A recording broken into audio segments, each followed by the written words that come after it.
ஆப்கி அதாலத்துல இன்னைக்கு கங்கனா ரனாவத் மேல போடப்பட்ட முதல் குற்றச்சாட்டு என்னன்னா, இவங்க சர்ச்சைகளின் குவீன். எனக்கு இதுக்கு பதில் சொல்லுங்க. உங்களுக்கு கான்ட்ரவர்சிஸ்னா ஏன் அவ்வளவு பிடிக்குது? கான்ட்ரவர்சிஸ் பின்னாடி நீங்க போறீங்களா, இல்ல உங்க பின்னாடி கான்ட்ரவர்சிஸ் வருதா? சார், நான் ஹிமாச்சல்ல சாதாரண மலைவாழ் மக்கள் குடும்பத்து பொண்ணு. அதோட என்னை எப்பவும் என்ன சொல்லுவாங்கன்னா, அட என்ன இப்படி பேசிட்டேன்னு சொல்லுவாங்க. சோ என்ன ஏதாவது கேட்டா பேச முடியாதுன்னு சொல்ல முடியும். இவங்கெல்லாம் என்னதான் எதிர்பார்க்கறாங்கன்னு தெரியல. ஆனா நான் ஒரு விஷயத்த கத்துக்கிட்டேன். ஸ்ட்ரெயிட் ஃபார்வர்டா இருக்கிறவங்களுக்கு இந்த உலகத்துல இடம் இல்ல. ஆப்கி அதாலத்துல நீங்க என்ன வேணுமோ பேசலாம். மக்கள் உங்க முன்னாடி இருக்காங்க, கோடிக்கணக்கான மக்கள் பாக்குறாங்க. அப்புறம் கான்ட்ரவர்சி ஆகும். அப்புறம் நீங்களே சொல்வீங்க நான் குவீன் ஆஃப் கான்ட்ரவர்சின்னு. நீங்க குவீனா இருக்கும்போது கான்ட்ரவர்சிஸ் இருக்கத்தானே இருக்கும். இப்ப எமர்ஜென்சி வரலாற்றோட மிகப்பெரிய கான்ட்ரவர்சி சாப்டர். ஆமா, அதையே படமா எடுத்து வச்சிருக்கீங்க நீங்க. நீங்க அத கான்ட்ரவர்சின்னு சொல்லலாம். ஆனா it is also best kept secret. நீங்க மிஸ்ஸஸ் காந்திய பத்தி கேட்கும்போது, இல்லனா எமர்ஜென்சிய பத்தி கேட்கும்போது, அவங்க பண்ணது ஷீ இஸ் வெரி பாப்புலர். எமர்ஜென்சிய ஆரம்பிச்சது அவங்க தான். அதோட நம்ம கிட்ட இப்ப இருக்கிற நம்ம ஜெனரேஷன் கிட்ட இத பத்தி எந்த இன்ஃபர்மேஷனுமே இல்ல. ஒருவேளை கூகுள்ல படிக்கணும்னு நினைச்சா கூட சில ஈவெண்ட்ஸ் மட்டும்தான் இருக்கும். ஆனா she is equally hated and equally loved. இந்த ஃபேக்ட் எனக்குள்ள அதிகமான ஒரு ஆர்வத்தை ஏற்படுத்துச்சு. அப்புறம் பாத்தீங்கன்னா இன்னொரு விஷயம், நம்ம நாட்டுல இருக்கிற ஒரு லீடரை வச்சு, அதாவது இப்போ நீங்க பாத்தீங்கன்னா அது மோடிஜிக்கு நிறைய பாப்புலர் இருக்கு. அவரை ஸ்ரீராமரோட அவதாரம்னு வேற சொல்லிட்டு இருக்காங்க. ஆனா அபினவ் சண்டி துர்கா, இந்திரா காந்திய கூட அவங்களோட அவதாரம்னு சொல்லுவாங்க. அதான் உண்மை. அதுக்கப்புறம் அவங்களே ஒருத்தவங்க ஷூட் பண்றாங்க. இது ஒரு இந்த மாதிரி மக்களோட லீடருக்கே இந்த மாதிரி நடக்குதுன்னா இது என்ன? ஒரு பக்கம் நிறைய அன்பு கொடுக்குறாங்க, இன்னொரு பக்கம் அவ்வளோ வெறுப்பு போயிட்டு இருக்கு. எனக்கு இது ஒரு விதமா என்ன ரொம்ப கேப்சர் பண்ணிடுச்சு. சோ இதெல்லாம் எப்படி நடக்கும்? எப்படி இவ்ளோ அன்பு, அதோட இவ்ளோ வெறுப்பு? எவ்ளோ வெறுப்புன்னா 35 புல்லட் சுட்டிருக்காங்க. அவங்கள கொல்றதுக்கு 35 புல்லட் தேவையா? அவ்ளோ வெறுப்பா? அவங்க நாட்டுக்காக போராடி போராடி கடைசியில நாட்டு கூடவே போராட ஆரம்பிச்சிட்டாங்க. சோ இந்த விஷயம் நான் நேச்சுரலி ஏதாவது படம் எடுக்கிறேன்னா கூட நாட்டுல இருக்கிறவங்க கூட அதை தெரிஞ்சுக்கணும், அதை பார்க்கணும்ன்றது என்னோட பெரிய ஆசை. கங்கனா இந்த நாட்டோட பெரிய தலைவர் இந்திரா காந்தி நிறைய பேருக்கு ரொம்ப பிடிச்சவங்க. அது மட்டும் இல்லாம நாட்டுக்காக நிறைய சர்வீஸ் செஞ்சிருக்காங்க. அவங்க மேல நிறைய ரெஸ்பெக்ட் இருக்கு. மக்கள் அவங்களுக்கு நிறைய அன்பை வாரி கொடுத்தாங்க. ஆனா அவங்களோட ரோல்ல நடிக்கிறதுக்கு காங்கிரஸோட ஆக்ட்ரஸ் யாராவது இருந்தா நல்லா இருந்திருக்கும். ஆனா நீங்க ஒரு பிஜேபி எம்பி, நீங்க அவங்களோட ரோல் பண்ணா சந்தேகம் வரத்தானே செய்யும், விவாதம் நடக்கத்தானே நடக்கும். சார், நான் ஒரு பொலிட்டீஷியனா ஒரு 2 மாசமா தான் இருக்கேன். இந்த படம் 2022ல தான் ஆரம்பிச்சது. அப்புறம் 2023ல முடிஞ்சது. அதனால இந்த மாதிரி குற்றச்சாட்டெல்லாம் என் மேல போட முடியாது. இந்திரா காந்தி அவங்க கேரக்டரை பிளே பண்றதும் அதுக்கு ப்ரிப்பேர் பண்றதும் ரொம்பவே கஷ்டமா இருந்ததா? ரொம்ப கஷ்டமா இருந்துச்சு சார், ரொம்ப அதிகமா இருந்தது. ஆனா இந்த படத்துக்கு முன்னாடி இந்திரா காந்தி மேல எனக்கு ஒரு ஒப்பீனியன் இருந்தது. இந்த படம் பண்ணும்போது அது முழுமையா மாறிடுச்சு, மொத்தமாவே மாறிடுச்சு சார். நம்ம பிரதமர் மேல ஒரு பாயிண்ட் ஆஃப் வியூ இருக்கும்ல, அது முழுமையா மாறிடுச்சு சார். பிசைட்ஸ் அவங்களுடைய லைஃப், ஒரு எல்டர்லி லேடியா நான் முதல் முறையில இந்த மாதிரி ஒரு கேரக்டரை பிளே பண்றேன். அவங்க மகன் மேல இருக்கிற ஒரு அன்பு, அதுக்கப்புறம் அவங்க மகனை இழக்கிறது, இந்த உணர்ச்சிகள் வாழ்க்கையில இதெல்லாம் பார்த்ததுக்கு அப்புறம், அதோட குறிப்பா அவங்க நாட்டுக்காக இதெல்லாம் பண்றதெல்லாம் பார்க்கும்போது, பாலிடிக்ஸ்ல நிறைய சர்வீஸ் பண்ணாங்க. அவங்க வாழ்க்கைய பார்க்கும்போது இது தேங்க்லெஸ் ஜாப்னு எனக்கு தோணுச்சு. ராகுல் காந்திக்கு இந்த படம் பிடிக்கும்னு நினைக்கிறீங்களா?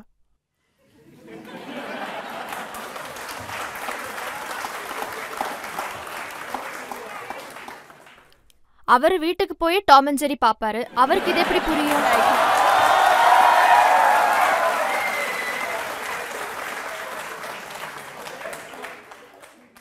இந்த படத்துல நீங்க அவரோட பாட்டியா தெரிய போறீங்க.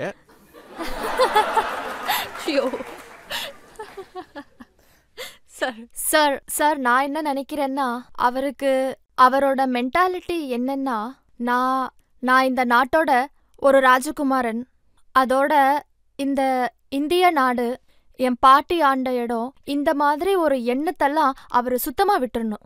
இந்த மாதிரி விஷயங்களை அவர் விடலன்னா எப்பவும் அவர் ஒரு கார்ட்டூனா தான் இருப்பாரு.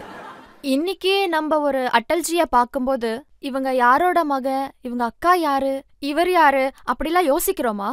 மோடிஜிய பாருங்க, எந்த அரசியல் தலைவரை வேணா பாருங்க, அவங்க பாட்டி யாரு, சித்தி யாரு, இவங்க யாரையாச்சும் அவங்க ஐடென்டிட்டியா வச்சிருக்காங்களா? அவரோட சில ஆளுங்க என்ன சொல்றாங்கன்னா, அவளுக்கு பிசினஸ் ஓடல, அதனால என் பாட்டி வேஷம் போட்டிருக்கா. இந்த மாதிரி ரொம்ப கீழ்த்தனமான எண்ணங்கள் எல்லாம் இருக்கு. அதே மாதிரி அவர் என்ன பத்தி நிறைய, அவர் மட்டும் கிடையாது, காங்கிரஸ்ல இருந்து இவளோட ரேட் என்ன, இவளுக்குன்னு எதுவும் இல்ல, இவ என்னோட பாட்டியை யூஸ் பண்ணிக்கிட்டு நிறைய சம்பாதிக்கிறான்னு சொல்றாங்க. நான் என்ன சொல்றேன்னா, நல்ல வேளை நான் பாரதிய ஜனதா பார்ட்டில இருக்கேன். அதே இவங்க பார்ட்டில இருந்திருந்தா நிலைமை ரொம்ப மோசமா இருக்கும். யூத் காங்கிரஸோட ஆளுங்க உங்களுக்கு எதிரா கேஸ் போட்டிருக்காங்க. நான் உங்ககிட்ட என்ன சொல்றேன்னா, முதல்ல ஃபிலிமை வந்து பாருங்க. ஆனா அவங்க வந்து பார்க்க கூடாதுன்னு நினைக்கிறாங்க. அவங்க இந்த படத்தை பேன் பண்ணணும்னு நினைக்கிறாங்க. இந்த நாட்டுல நீங்க எந்த மாதிரி படம் வேணாலும் எடுக்கலாம். அதனால இந்த நாட்டுல யாருக்கும் எந்த பிரச்சனையும் இல்ல. அதுல எவ்வளோ வயலன்ஸ் வேணாலும் இருக்கட்டும். அந்த படத்துல பெண்களை ரொம்ப ட்ரெஸ் இல்லாம காட்டுறாங்க, ரேப் பண்ற மாதிரி காட்டுறாங்க, லா அண்ட் ஆர்டர் எதுவுமே இல்லாம வெப்பன்ஸ், புல்லட்ஸ் எல்லாத்தையுமே யூஸ் பண்றாங்க. அவங்கள போலீஸ் எதுவும் கேக்குறது இல்ல. ஆனா நம்மளோட ஹிஸ்டரிய பேஸ் பண்ணி படம் எடுத்தா ஏன் இப்படி எடுத்தீங்கன்னு எதிர்த்து நிக்கிறாங்க.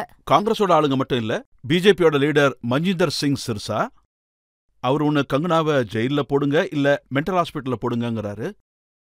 ஏன் உங்க மேல இவ்வளவு கோவம்?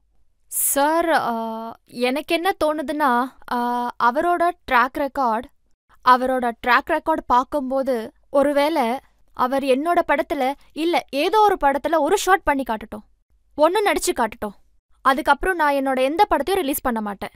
எந்த படத்துலயும் அவருக்கு ஒரு ஷாட் எடுக்கிறதுக்கு கூட எபிலிட்டி இல்ல, நிச்சயமா அவரால் எடுக்க முடியாது. ஆனா அவர் என்ன பார்த்து மென்டல் ஹாஸ்பிட்டல்ல போடணும்னு சொல்றாரு. அப்படி என்ன காட்டுறீங்க இந்த படத்துல நீங்க? மக்கள் எல்லாம் ட்ரெய்லரை பார்த்து எப்படி பொங்கி எழறாங்க? சார், நான் இந்த படத்துல இதுல இருக்கிறது ஒரு உண்மை கதை. இப்போ ஒருவேளை முன்னாள் பிரதம மந்திரி பத்தி ஒரு படம் எடுத்திருக்கோம், உங்களுக்கெல்லாம் தெரியும்.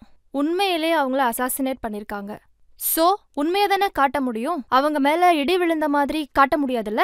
சொல்லுங்க, முடியுமா? சோ இது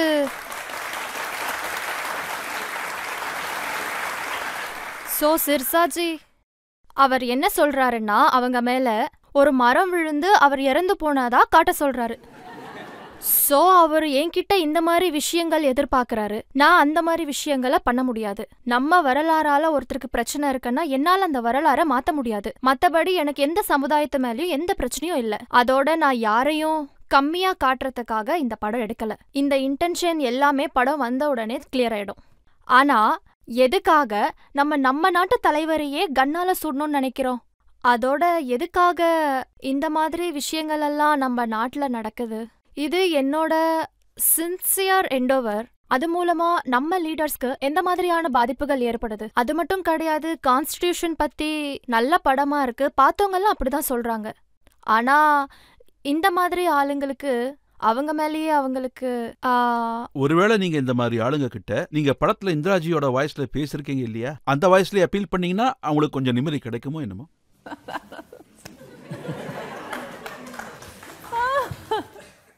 அதுக்கு முன்னாடி ரஜித் சார் பத்தி நான் ஒன்று சொல்லணும்னு நினைக்கிறேன்.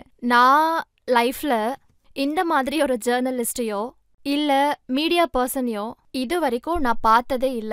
இவரு கலைய அவ்வளோ அழகா புரிஞ்சு வச்சிருக்காரு. அதோட இதை எப்படி வெளியே கொண்டு வரணும்னு அவருக்கு தெரியும். ஒவ்வொரு வீக்கெண்ட்லயும் முகலியாசம் பாக்குறாரு. பல வருஷங்களா இத பண்றாரு. பல வருஷமா அடிக்கடிக்கு எல்லா வீக்கெண்ட்லயும் முகலியாசம் பாக்குறாரு. அதுதான் எங்க எல்லாருக்குமே பிடிச்சிருக்கு. இப்போ இவங்க எல்லார்கிட்டயும் அப்பீல் பண்ணணும்னு நினைக்கிறீங்களா? அப்பீல் பண்ணுங்க, இல்ல உங்க படத்தோட டயலாக சொல்லுங்க. राजनीति में सही या गलत मायने नहीं रखता है। राजनीति में सिर्फ एक ही बात गलत है और वो है हार जाना।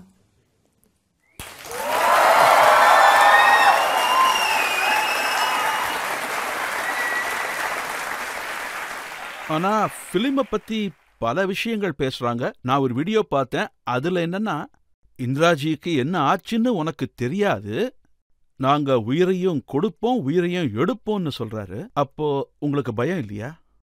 சார், ஆக்சுவலி எனக்கு எந்த விஷயமும் ஒன்ஸ் அண்ட் ஃபார்வர்ட் கிளியர் பண்ணணும். அதாவது ஒரு சிலர் அவங்களோட அவங்களோட உருவ பொம்மைய செஞ்சு அதை புல்லட்டால சுடுறாங்க.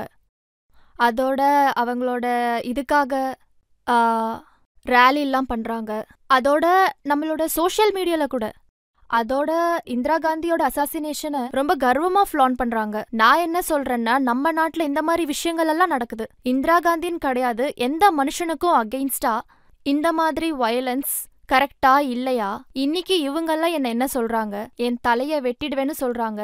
இவங்களுக்கு இந்த அளவுக்கு அதிகாரம் கிடைக்குதுன்னா அதுக்கப்புறம் நமக்கு நம்ம நாட்டோட வீதிகள்ல இந்த மாதிரி விஷயங்கள் எல்லாம் ரொம்ப காமன் ஆயிடாதா? யார் என்ன வேணாலும் பண்ணலாமா?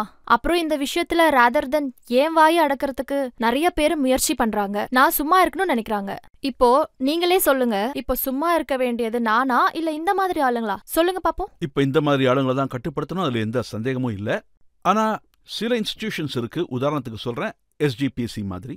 அவங்க என்ன நினைக்கிறாங்கன்னா, இந்த படத்துல நீங்க சீக் சமுதாயத்தை அசாசினேட் பண்ணிட்டீங்கன்னு அவங்களுக்கு நீங்க பதில் சொல்லித்தானே ஆகணும். நான் அவங்களுக்கு பல வழிகள்ல படம் பார்க்க வைக்கிறதுக்கு நான் நிறைய முயற்சி பண்ணேன். படமும் பார்க்க வச்சேன். ஆனா அவங்க இந்திரா காந்தியை கொன்னது சீக்ஸ் தான் காட்டக்கூடாதுன்றாங்க. அப்படின்னா அவங்க இடி விழுந்தா இறந்தாங்க.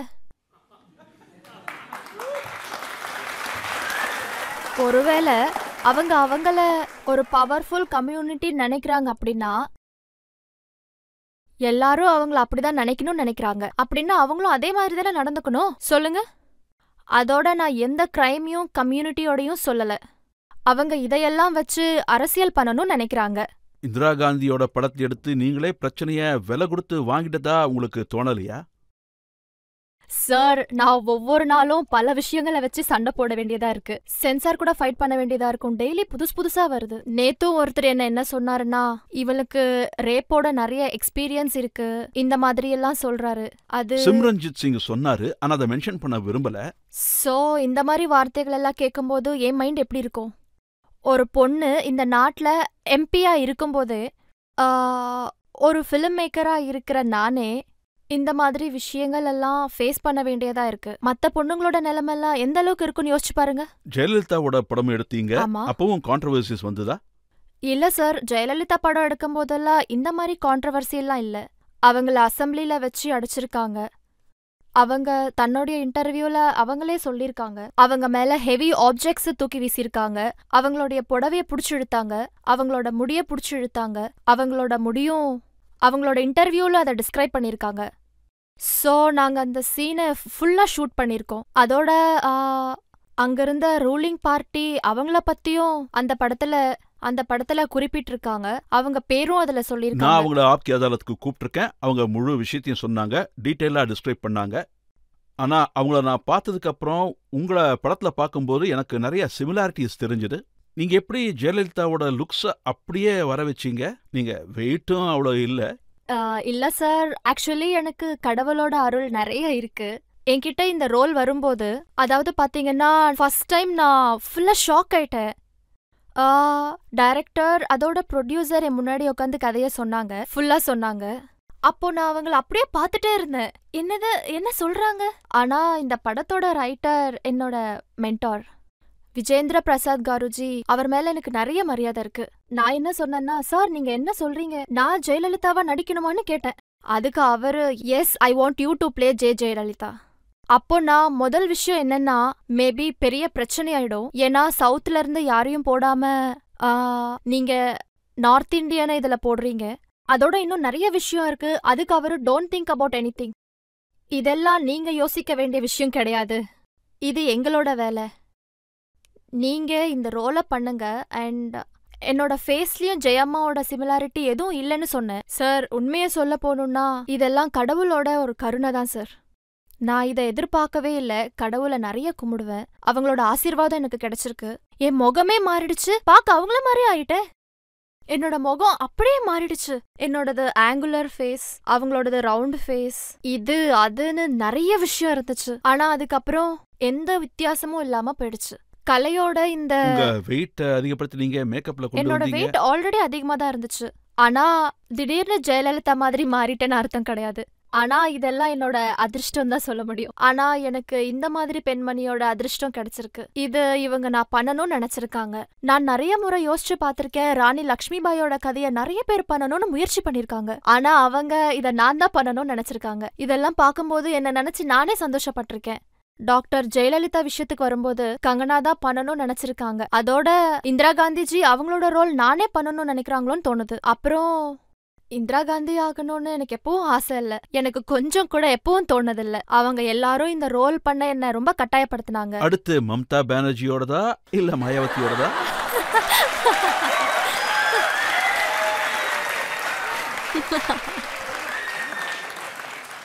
கலைஞர்களுக்கு எதுவும் கஷ்டம் இல்ல. ஆனா Mayawati G has a leader I would love to play. மக்கள்ல இருந்து யாராவது கேள்வி கேட்கலாம்? தேர்தலில் ஜெயிச்சா படங்களில் நடிக்கிறத விட்டுருவேன்னு சொல்லியிருந்தீங்க. இது உண்மைதானா? ப்ளீஸ் அப்படியெல்லாம் பண்ணாதீங்க. நாங்கள் இன்னும் உங்களை நிறைய படங்களை பார்க்கணும்னு நினைக்கிறோம். இந்த படங்கள்ல நடிக்கிற வேலை ஆல் கன்சியூமிங் வேலை. அதோட ஒரு எம்பியா இருந்துகிட்டு இந்த வேலையை பண்ணும்போது ரொம்ப டிமாண்டிங்கா இருக்கும். ஸோ நேச்சுரலி அரசியல் வேலைக்கு வந்ததுக்கு அப்புறம் என்னால் எதுவும் ஷூட் பண்ண முடியல. ஒரு நாள் கூட என்னால் ஷூட்டிங் பண்ண முடியல. நான் மார்ச்ல இருந்தே கேம்பெயின் ஆரம்பித்தேன். ஸோ இப்போ ஆல்மோஸ்ட் 6 மாதம் ஆயிடுச்சு. அதோட என்னோட இந்த படம் இது போன நவம்பர் வர வேண்டியது. இப்போ என்னோட கேம்பெயின் வரப்போறதுனால அதோட காங்கிரஸ் லீடரா நான் படத்துல சாதாரண மக்கள் சாதாரணமான மக்கள் கன்ஃபியூஸ் ஆயிடுவாங்க. இவ காங்கிரஸ்லயா இருக்கா, இவ எப்படி இப்படி நடிக்கிறா? அதனால ரிலீஸை நிறுத்தி வச்சேன். ஸோ அதனால என்னோட வேலை சஃபர் ஆகுது, நிறையவே சஃபர் ஆகுது. ஒரு வேலை பேலன்ஸ் பண்றதுக்கு ஒரு வாய்ப்பு கிடைச்சா கண்டிப்பா பண்ணுவேன். ஆனா ஒருவேளை மும்பைலேருந்து யாராவது படம் எடுத்து கங்கனா ஓடாம இருந்தா நல்லா இருக்கும். சார், மும்பைல இருக்கிறவங்க கங்கனா ஓடிட்டான்னு சந்தோஷப்படுவாங்க.